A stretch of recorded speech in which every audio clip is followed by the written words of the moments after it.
नमस्कार, मैं हूं नरेश राघानी और आप देख रहे हैं हॉराइजन न्यूज।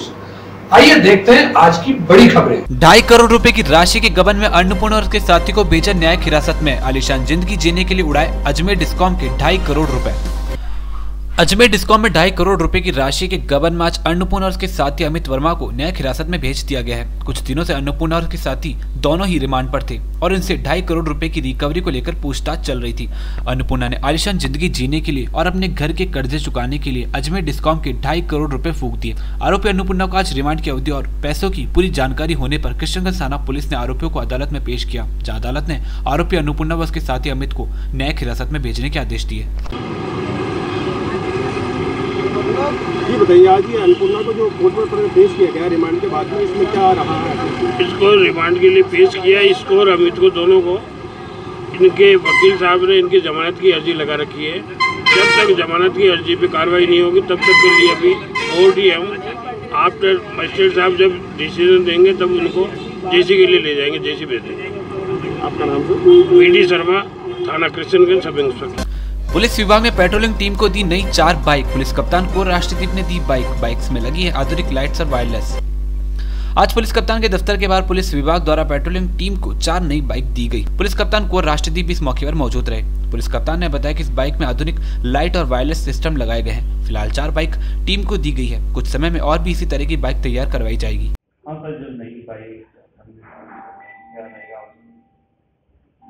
देखिए, कुछ बाइक तैयार की हैं जो हमें पुलिस में मिली हुई थी बाइक, उनको हमने अलग तरीके से तैयार करवाया है, जो कि हम अलग अलग जगहों पर दे रहे हैं। उन बाइक्स में जो हमारी पेट्रोलिंग की हमारी टीम से उनको बढ़ाने के मकसद से इन बाइक्स को तैयार कराया है। उन बाइक्स को हम कंसर्निंग थाने में दे रहे हैं ताकि पेट्रोलिंग में इम्प्रूवमेंट किया जा सके। सर, किस तरीके की पेट्रोलिंग है? हाँ, उसमें वायरलेस लगाया हुआ है, लाइट्स लगाई हैं ताकि दूर से नज़र आ जाए कि पुलिस पेट्रोलिंग भी करे। हमारे में छोटी गाड़ियों में हाँ, बिल्कुल बिल्कुल, मकसद यही है कि क्योंकि एक तो बड़ी गाड़ियाँ चेतक के रूप में अवेलेबिलिटी लिमिटेड है। बाइक हमारी बहुत सारी पतली गलियों में पुराने शहर में आराम से चली जाती हैं और उनमें जिस तरह से हमने तैयार कराया उसके बाद में निश्चित रूप से वो व्हीकल्स जो है पुलिस की प्रेजेंस को बढ़ाएंगे और कहीं ना कहीं कार्य प्रणाली में सुधार और ज़्यादा अच्छा होगा। लगभग कितनी गाड़ियाँ हैं? अभी तो 4 गाड़ियाँ तैयार की। इससे पहले स्कूटी हमारी चली रही हैं जो कि महिला पुलिस टीम लगातार चला रही है। जो भी गाड़ियाँ इस तरह से हम आएंगी मिलेंगी उनको तैयार करा करके लगाएंगे। प्रिंट मीडिया और इलेक्ट्रॉनिक मीडिया ने दरगाह में पेश की चादर अकीदत के फूल पेश कर मांगे अमन चैन की दुआ। मां सूफी संत हजरत ख्वाजा गरीब नवाज की दरगाह में 807वें उर्स में स्टारों व राजनेताओं की चादर पेश हुई। तमाम चादर व दरगाह में संबंधी जुड़ी खबरों को कवर करने के बाद ख्वाजा गरीब नवाज के उर्स के समापन हुआ। इसी बीच सभी इलेक्ट्रॉनिक मीडिया व प्रिंट मीडिया की तरफ से ख्वाजा साहब की मजार पर मखमली चादर व अकीदत के फूल पेश किए गए। खादिम सैयद इमरान चिश्ती ने सभी मीडिया बंधु की तरफ से दरबार में चादर पेश कराई और सभी मीडिया भाइयों के लिए दरबार में दुआ की गई। आज गरीब नवाज के 807वां उर्स पूरा कंप्लीट हो गया है और बाबा के दरबार के अंदर में पूरी मीडिया की तरफ से ख्वाजा साहब के दरबार के अंदर में चादर पेश की गई है और गरीब नवाज के दरबार के अंदर में दुआ मांगी गई है। देश में अमन चैन रहे और खुशहाली रहे और गरीब नवाज के दरबार के अंदर में हमने इन सब के लिए दुआ करी है कि ख्वाजा इनके ओहदों में तरक्की देवें और गरीब नवाज इनको कामयाबी से नवाजें। ये लोग जिस काम में हाथ डालें इनको कामयाब करें और ख्वाजा बाबा इसी तरीके से चादर लेके अपने दरबार में बुलाता रहे। आपका नाम? सैयद इमरान चिश्ती। नागफणी स्थित आरातरी की फैक्ट्री पर पड़ा छापा। 8 नाबालिग बच्चों से करवाया जा रहा था बाल श्रम। 2 संचालकों के लिए हिरासत में। दरगाह थाने में मामला दर्ज। बाल श्रम को लेकर एक खुशी 2 मानव तस्करी विरोध यूनिट अजमेर द्वारा चलाया जा रहा है, जिसके तहत आज नागफणी स्थित आरातारी की फैक्ट्री पर छापा मारा गया, जहां पर 8 नाबालिग बच्चों से फैक्ट्री के संचालकों द्वारा बाल श्रम करवाया जा रहा था। मानव तस्करी विरोधी यूनिट अजमेर ने इस मामले में 2 जनों को अपनी हिरासत में लिया है। बाकी बच्चों से पूछताछ जारी है। ये दोनों फैक्ट्री संचालक पश्चिम बंगाल के रहने वाले हैं, जिनमें से एक का नाम हबीब रहमान और दूसरा शेख रहमान है। ये दोनों अपनी फैक्ट्री में 6 से 14 साल तक के नाबालिग बच्चों से काम करवाते थे और 3 से 4 हजार रुपए माह पगार देते थे। बच्चे भी सभी पश्चिम बंगाल के रहने वाले हैं, जिनसे पूछताछ जारी है। हाँ सर, क्या मामला था आज? किस तरह से बच्चे कहाँ कर रहे थे? अभी बाल श्रम उन्मूलन का एक विशेष अभियान चल रहा है 20 दिन के लिए, खुशी 2। इसके तहत हम बाल श्रम उन्मूलन पर कार्यवाही करने के लिए नागफणी इलाके में चेकिंग की गई एक आरातारी की फैक्ट्री पर, जहां पर 8 बच्चे नाबालिग जिनकी उम्र 6 से 12 वर्ष है, 13 वर्ष है, काम करते हुए मिले, जिनका रेस्क्यू किया गया है। इन दोनों कारखानों को हबीब रहमान खान और शेख मसीउर रहमान पश्चिमी बंगाल निवासी चला रहे थे और 12 से 14 घंटा काम कराने की एवज में इनको महज 3 से 4 हज़ार रुपये देते थे और बालकों को रहने करने की भी उचित व्यवस्थाएं नहीं थी। तो इसमें क्या क्या देते थे बच्चों को? बच्चों को 18 तारीख के काम पे रखा हुआ था और घुटनों के बल पे बैठ करके और इनसे काम करवाया जाता था 12 से 14 घंटे, जो हमारी कानून के तहत बाल श्रम अधिनियम के तहत अपराध है। इसमें हम दोनों संबंधित व्यक्तियों के विरुद्ध जिन्होंने बाल श्रम पर लगाया हुआ था उनके खिलाफ FIR थाना दरगाह में करवाई जा रही है। कितने टाइम से ये काम चल रहा है? ये टाइम करीबन काफ़ी साल 2 साल से ये लगातार चल रहा था, जिसमें आज हमें सूचना मिली और हमने आज बच्चों का रेस्क्यू किया है। कहाँ के रहने वाले बच्चे? बच्चे करीबन सारे ही पश्चिमी बंगाल के हैं। खाना वाना टाइम पे मिलता था? खाने वाने की और रहने की स्थितियां ठीक नहीं थी। कुल मिलाकर के बच्चों के साथ में एक तरह से गलत हो रहा था। मैं अशोक बिश्नोई, प्रभारी मानव तस्करी विरोधी यूनिट। बच्चों को मोबाइल की दुनिया से निकालने के लिए फ्लाइंग बर्ड परिवार ने आयोजित किया कैंप। बच्चों के लिए 31 मार्च तक आयोजित होगी कई कार्यशाला। बड़ी संख्या में बच्चों ने शिविर में लिया भाग। आजकल के बच्चों में ये देखा जा रहा है कि वे खेल कूद की दुनिया से दूर होते जा रहे हैं और मोबाइल की दुनिया में जाते चले जा रहे हैं। मोबाइल में गेम, सोशल मीडिया पर छोटे छोटे बच्चे स्कूल से आने के बाद उधर ही अपना सारा समय व्यतीत करते हैं। बच्चों को इस मोबाइल की दुनिया से बाहर लाने के लिए फ्लाइंग बर्ड परिवार ने एक विशेष कैंप का आयोजन किया। कैंप की आयोजनकर्ता अंबिका हेड़ा ने जानकारी देते हुए बताया कि ये कैंप आज से लेकर 31 मार्च तक आयोजित किया जाएगा, जिसमें हर दिन नई नई एक्टिविटीज होगी। आज बच्चों के लिए हैंड राइटिंग, रंगोली और एक विशेष कोर्स भी करवाया गया। इस कैंप में बड़ी संख्या में बच्चों ने उनकी माताओं ने भाग लिया और कैंप के माध्यम से कई तरह की नई चीजें सीखी। फ्लाइंग बर्ड परिवार ने एक कैंप का स्पेशल कैंप का आयोजन किया है, जिसका नाम रखा गया है हॉलीडे फन एक्सप्रेस, जिसमें हमने अलग अलग वन डे वर्कशॉप्स रखे, जिसमें हमारा अभी तक ध्वनि जी मिश्रा का मोटिवेशनल हो चुका है, जो उसमें बच्चों को मोबाइल से कैसे दूर रखना है, उनको कैसे बाहर आउटडोर के लिए प्रेरित करना है, ये हम लोगों ने बताया। उसके बाद में हमने डाइटिशियन एक रखा, डाइटिशियन को बुलाया हमने मित्तल से, संगीता सक्सेना जी आई थी, जिनने सभी बच्चों को क्या खाना, मदर्स को ये बताया कि उन्हें किस तरीके से खिलाना है, कैसे खिलाना है, कितना डाइट कितना लिमिटेड होना चाहिए, सारी चीज़ें उन्होंने उनको गाइड किया और वो हमारे लिए बहुत ही यूज़फुल रहे। आज से हमारा रंगोली, हैंड राइटिंग और स्पेशल एक कोर्स जिसमें हम ब्रेन को कैसे इम्प्रूव करना है बच्चों के, उसके लिए एक मेडिटेशन हमने रखा है और अलग अलग उस बेसिस पे हमने 15 मिनट्स अलग अलग कंट्रीब्यूट करके उनको डिसाइड करके यहाँ पे क्लासेस होंगी, जिसमें बच्चों को सिर्फ बेसिक्स के लिए जोर दिया गया है, जिसमें 90% या 100% की और भागना नहीं, बट जो कर रहे हैं उसको परफेक्ट करना है, वो सिखाने के लिए हम लोग काम कर रहे हैं। तो सारी मदर्स को हमने इसके साथ स्पेशली जोड़ा, जिससे मम्मियाँ और बच्चे आपस में कि हाँ बच्चे को अगर क्या पसंद है और कैसे करना है वो मम्मियों को भी अच्छे से समझ आ सके और आपस में एक बहुत अच्छा जो माँ और बच्चे का एक जो होता है रिलेशन, उसको और हम मजबूत कर सकें, उसके लिए हमने इस सब के लिए काम किया। हमने गेम्स यहाँ पे जो बच्चे फ्री रहते हैं, जिनका कि 1 घंटे का कोई क्लास है हैंड राइटिंग का और उसके बाद में उनको फ्री है, तो उसके लिए हमने यहाँ पे रख दिए कि आप लोग थोड़ा देर खेलो, देन फिर दूसरी क्लास कर लो। तो इसी तरीके से ब्रेक्स में ये लोग गेम्स वगैरह भी खेलते रहते हैं। ये हमारा वैसे हमारा 5th तक चल रहा है, उसमें 31st को सरिता जी भी आ रही हैं, जो कि यहाँ पे सेल्फ डिफेंस का लेने वाली हैं 31st को और 30th को हमने कुकिंग का रखा है एक, 1st को हमारा चॉकलेट मेकिंग भी है। ऐसे हमने बहुत सारे अलग अलग वन डे बहुत सारे वर्कशॉप्स रखे हैं, जो छोटे छोटे वर्कशॉप और बहुत अच्छे रहेंगे सबके लिए। टाइमिंग हमारा अभी हैंड राइटिंग का तो 2 बजे से लेके 2 से 3 है, फिर उसके बाद 3 से 4 हमारा रंगोली है, 4 to 5 हम लोगों ने जो बच्चों का स्पेशल कोर्स है उसके लिए रखा गया है। बाकी आप मेंबर्स हैं, आप इनसे पूछ सकते हैं और भी अगर आप कुछ जानना चाहें। इनके सभी के बच्चे ये हमारी मेंबर्स ही हैं और इनके सबके बच्चे और ये लोग भी, इन लोगों ने भी कैंप ज्वाइन किया हुआ है। अंबिका हेड़ा।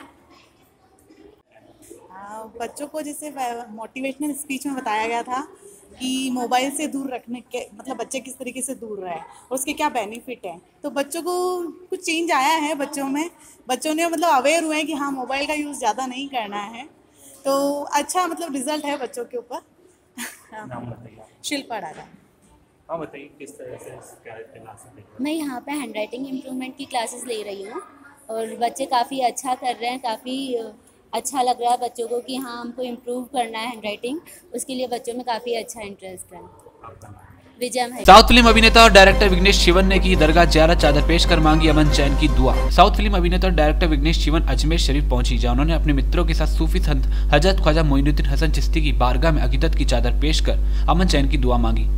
साउथ फिल्म की मशहूर अभिनेत्री नयनतारा की तरफ से भी शिवन ने ख्वाजा साहब की दरबार में अकीदत का इजहार किया, जहाँ दरगाह के खादिम मोइन चिश्ती ने उनकी दस्तारबंदी कर तबरुक भेंट किया।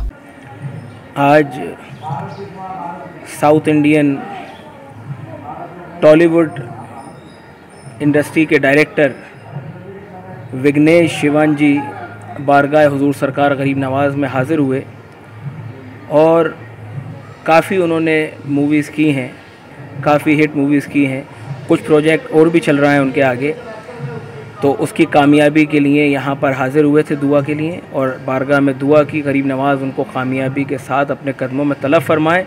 और कुछ टाइम पहले टॉलीवुड की सुपरस्टार नयनतारा जी बारगाह गरीब नवाज़ में हाज़िरी दे के गई थी, तो उन्होंने ख़ुसूस वहाँ से विघ्नेश शिवन जी को यहाँ पर बारगाह गरीब नवाज़ में दुआ के लिए भेजा और यहाँ पर दुआ की गई, गरीब नवाज़ उनको कामयाबी व कामरानी अता फरमाए और नयनतारा जी विघ्नेश जी इनको साथ में अपने कदमों में तलब फरमाए। अलवर के लक्ष्मण चौधरी बॉडी बिल्डिंग में बने मिस्टर राजस्थान। कल रात पर्वतपुरा में आयोजित हुई थी बॉडी बिल्डिंग चैंपियनशिप।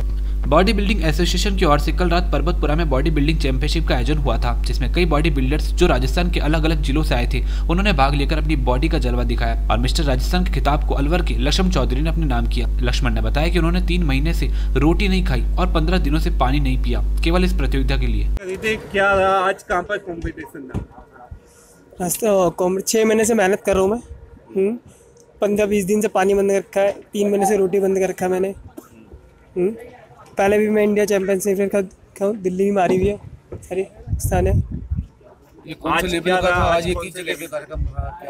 ये राजस्थान में था कॉम्पिटिशन। इसमें कितने क्या रहा, किसमें आपने कितना कॉम्पिटिशन टफ था, क्या रहा? बहुत टफ था कॉम्पिटिशन। जब भी अपने कैटेगरी में मारा, टाइटल ही मारा। क्या नाम है और कहाँ से हो? लक्ष्मण चौधरी। किस तरह की खुशी है आज? बहुत अलवर से। 5 बदमाशों ने एक युवक की हत्या कर शव को दफनाया जमीन में। धोलावाटा का था निवासी। पुलिस ने तलाश के दौरान शव को निकाला जमीन से। मामला धोलावाटा का है, जहां पर पंकज कोरी नामक युवक 2 दिनों से लापता था। घर पर काम से जा रहा हूं बोलकर गया था, लेकिन वापस न लौटा तो घर वालों ने अलवर गेट थाने में रिपोर्ट दर्ज करवाई। पुलिस भी पंकज को खोजने में लग गई और पुलिस को कल्याणपुरा फाटक से पंकज का शव मिला। मामला जब पूरा सामने आया तो पता चला कि 5 युवकों ने मिलकर पंकज की हत्या कर उसके शव को जमीन में दफना दिया था। मीर नामक लड़का उसे लेकर गया था और बाद में 5 ने मिलकर पंकज की हत्या कर दी। मामले में 5 जने, जिनमें नितेश, कालू, रुपेश, सन्नी और मीर का नाम सामने आया है। ये सभी आरोपी फिलहाल पुलिस की गिरफ्त में हैं। आगे की पूछताछ जारी है। ये अपने अलवर गेट थाना इलाके की बात है कि ढोलावाटा में एक परिवार से, कोली परिवार में पंकज कोली नाम से व्यक्ति है, जिनके 28 फरवरी को अपने यहाँ गुमशुदगी दर्ज थी। थाना अधिकारी तब से लगातार इनकी तलाश में थे। खूब पता करने के बाद आज सुबह ये बात सामने आई है कि 5 व्यक्ति है जिनकी इनके आपस में पंकज के साथ कोई बात को लेकर के झगड़ा था, जिस कारण इन्होंने इसको गला दबा करके इसकी हत्या की है और इसे कल्याणीपुरी फाटक के पास, जहाँ पर डीएफसी का नया कंस्ट्रक्शन चल रहा है, उसके पीछे सुनसान इलाके में इसको दफना दिया है। तो ये पूरा घटनाक्रम सामने आया है अभी। सर, किस तरह से खुलासा हुआ है? असल में इनके परिवार वालों के तरफ से ही बात सामने आई थी कि जो एक मीर नाम का लड़का है उससे साथ आखिरी देखा गया था। फिर उससे घटनाक्रम जुड़ते जुड़ते दूसरे लड़कों के नाम आए। फिर अंत में जिसने ये वास्तव में किया उसको लेकर के आए। उससे जब गहनता से पूछताछ की गई तो उसने ये घटना करना कबूल किया अपने साथियों के साथ। वजह कुछ बताइए सर। वजह यही थी कि इनका आपस का कोई पुराना झगड़ा है और अभी हम और इनसे पूछताछ कर रहे हैं, तो और जो बातें सामने आएंगी वो बताई जाएंगी। क्या कोई क्रिमिनल रिकॉर्ड में डिटेल हो चुके हैं पहले ये अक्यूज सर? ये पहले छोटे मोटे बाइक चोरी और ये सब के मामलों में रहे हैं। ये कोई बहुत बड़े क्राइम में कभी ये सामने नहीं है। झगड़ा किसको लेकर था सर? कोई प्रॉपर्टी को या पैसे को लेकर या शराब? ये अभी इसकी पूछताछ चल रही है। अक्यूज भी लोकल ही है सर? अक्यूज भी लोकल है। Thank you sir, thank you. दूसरे महीने में शाम को 5:30 बजे मीर का फ़ोन आया पंकज के पास कि और उसको बोला कि गुलाबबाड़ी ले गया उसको बेटा के मीर, और वहाँ उसको छोड़ दिया। रात को हमारी 9 बजे उससे बात हुई पंकज से, तो उसने हमारे को बोला कि मैं 2 दिन के लिए काम पे बाहर आ गया। तो उसके बाद उससे कोई बात नहीं हुई। दूसरे दिन 26 को भी उसने किसी का फ़ोन नहीं उठाया, फ़ोन बंद आ रहा था जब से। और उसके बाद आज ये कैसे पता चला आपको ये आपके भाई है क्या? मतलब ये हमारे को कल थाने पे बुलाया सीआई साहब ने, तो उन्होंने इन लड़कों को पकड़ रखा था उधर। इनके नाम क्या है? और नाम बताइए लड़कों के कौन? एक का नाम नितेश नैन है, और कालू, रुपेश, और सन्नी, और एक मीर था जो पंकज को बेटा के लेके गया था। कोई पुरानी रंजिश थी क्या? पुरानी रंजिश नहीं थी। जो नितेश नैन लड़का है, इससे मेरी बहन की पहले सगाई तय हो रही थी 2014 में। तो आपस में मतलब ये मेरी सिस्टर के साथ हाथापाई करता था, तो हमने इससे सगाई वगाई तोड़ दी थी। मतलब उसके बाद अनबन होती रहती थी। ये कभी फटाके छुड़ाता था गली में बाइक पे लाके, तो ये नितेश नैन गाड़ी वाड़ी पसराता था, मतलब स्लिप खिलाता था। तो ऐसे आए दिन कासुनी हो जाती थी मेरे भाई की मेरी भी। लेकिन उसके बाद हमारी कोई कासुनी नहीं हुई। 24 तारीख को मैं किसी में दोस्त की सगाई में से निकल रहा था, दोस्त की बहन की सगाई में से। तब ये वहाँ खड़ा था इसकी गली के बाहर, और मेरे कोई 2 दोस्त थे, वो इसके घर के वहाँ कोई बातचीत कर रहे थे। तो इसने सोचा कि गोलू की कोई बात हुई है, तो मेरे को दूसरे दिन फ़ोन करके बोलता है कि मतलब दूसरे दोस्त को। एक पल दो कच फाग उत्सव में भी मोदी सरकार। महिलाओं ने फाग उत्सव में किया मोदी सरकार का प्रचार। का अब की बार फिर से मोदी सरकार। फाग के महीने में जगह जगह फाग उत्सव का आयोजन हो रहा है। कल शाम भी महिला मंडल ने फाग उत्सव का आयोजन किया, लेकिन ये फाग उत्सव बाकी सब फाग उत्सव से अलग था, क्योंकि फाग उत्सव में महिलाओं ने जमकर मोदी सरकार का प्रचार किया और मोदी सरकार को एक बार फिर सत्ता में लाने का संकल्प लिया। महिलाओं ने कहा कि जिस तरह मोदी सरकार ने देश विदेश में भारत का नाम रोशन किया है, ऐसा कोई प्रधानमंत्री नहीं कर सकता, इसलिए अब की बार फिर मोदी सरकार। हाँ भाभी, आज हम सब लोग यहाँ फाग उत्सव मनाने के लिए इकट्ठे हुए हैं, लेकिन उसका एक कारण ये है कि चुनाव आने वाले हैं, इसके लिए हम मोदी जी के लिए प्रचार कर रहे हैं। और हम चाहते हैं कि उसके वीर जो हमारे लाल हैं नरेंद्र मोदी जी, जिन्होंने देश के लिए इतना कुछ किया है, अब हमारी बारी है कि हमें उनके लिए कुछ करना है और हमें उन्हें जिताना है। हमारे प्रधानमंत्री मोदी जी ही होने चाहिए। अब की बार फिर से मोदी सरकार। मोदी सरकार ऐसी कौन सी वजह है कि आज फाग उत्सव में मोदी ये में आज हमारे देश में जितनी तरक्की की है, हर एक देश भारत के आगे झुका है, भारत का डंका हर पूरे विश्व में बजा है, इसका सारा क्रेडिट मोदी जी को ही जाता है। और हम चाहते हैं कि आगे हमारा भारत और विकास करे। इसको हमने सोचा एक पल दो का फाग उत्सव के साथ मोदी जी का प्रचार। फाग उत्सव में कौन कौन से भजनों की प्रस्तुति दी गई?